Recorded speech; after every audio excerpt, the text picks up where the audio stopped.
আমি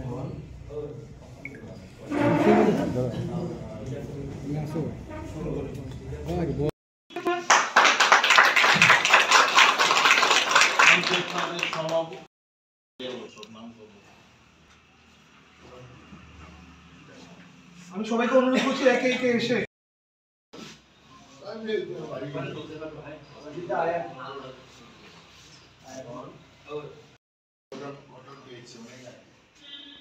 এক সময় প্রথম এই শাখা আমরা মিটিং এ টাকা যদি মঞ্জুর করে সেই লোকটার হাতে পোস্ট করতে 25 টাকা পয়সা সেই অবিশেষ সরকার তার ডিস্ট্রিক্ট এবং স্টেট লেভেলে কমিটি গঠন করেছেন। এই প্রথম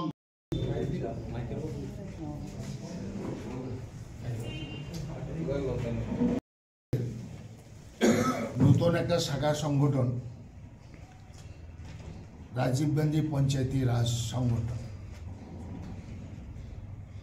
এবং এটা প্রায় 7 বছর আগে এই নতুন সংস্থাটি AICC president Shrimati Sonia Gandhi announce করেছে, এবং দেশের সবকটি রাজ্যে এটার শাখা সংগঠন গঠন হয়েছে অনেক আগে। এক সময় প্রথম এই শাখা সংগঠনের চেয়ারপারসন আমি ত্রিপুরার জন্য মনোনীত হয়েছিলাম। এখন নব মনোনীত ত্রিপুরা প্রদেশ রাজীব গান্ধী পঞ্চায়েতি রাজ সংগঠনের চেয়ারপারসন হয়েছে অভিজিৎ সরকার, এবং অভিজিৎ সরকার তার ডিস্ট্রিক্ট এবং স্টেট লেভেলের কমিটি গঠন করেছেন। এই প্রথম মিটিং, এবং আমাকেও আমন্ত্রণ জানিয়েছে, আমরা এসেছি। মেইন উদ্দেশ্য হচ্ছে যে পঞ্চায়েত রাজ ব্যবস্থা ভারতবর্ষের বিভিন্ন রাজ্যে বিভিন্ন আইনে ছিল, এটাকে রাজীব গান্ধী ভারতের পার্লামেন্টে আইন করে একই আইনে সারা দেশে পঞ্চায়েতি ব্যবস্থা কায়েম হয়েছে, ত্রিস্তর পঞ্চায়েত ব্যবস্থা। এই বিষয়ে কংগ্রেস থেকে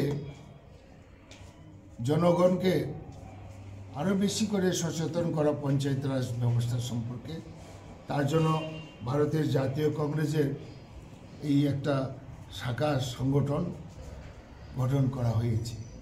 তা আমি বিশ্বাস রাখি অভিজিৎ সরকারের নেতৃত্বে আমাদের এই ত্রিপুরায় প্রত্যেকটা পঞ্চায়েতে এই পঞ্চায়েতি রাজীব গান্ধী পঞ্চায়েত রাজ সংগঠন গড়ে উঠবে, এবং যে উদ্দেশ্যে এই পঞ্চায়েতি রাজ ব্যবস্থা কায়েম হয়েছে ওইটা যাতে মানুষে সচেতন করে তুলবেন, এবং জনগণের মেইন ভিত্তি হচ্ছে গ্রাম লেভেল।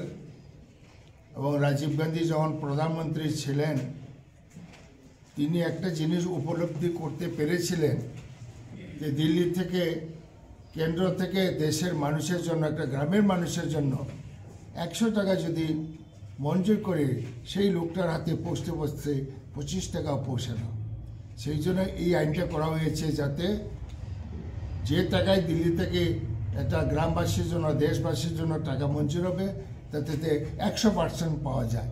এটা হচ্ছে এই পঞ্চায়েত রাজ ব্যবস্থা, এবং এটার ব্যাপক প্রচারের জন্য এআইসিসি থেকে এই নতুন সংগঠনটা করা হয়েছে, এবং আমরাও অভিজিৎ সরকারকে নতুন প্রেসিডেন্ট হয়েছে, আমরা সর্বোচ্চভাবে সহযোগিতা করব যাতে এই রাজ্যে এই সংগঠনটা যাতে একটা শক্ত সমর্থ হিসাবে দাঁড়িয়ে মানুষের পাশে থাকতে পারে। Subscribe to Tripura Info and press the bell icon so that you never miss any latest updates and news on Tripura.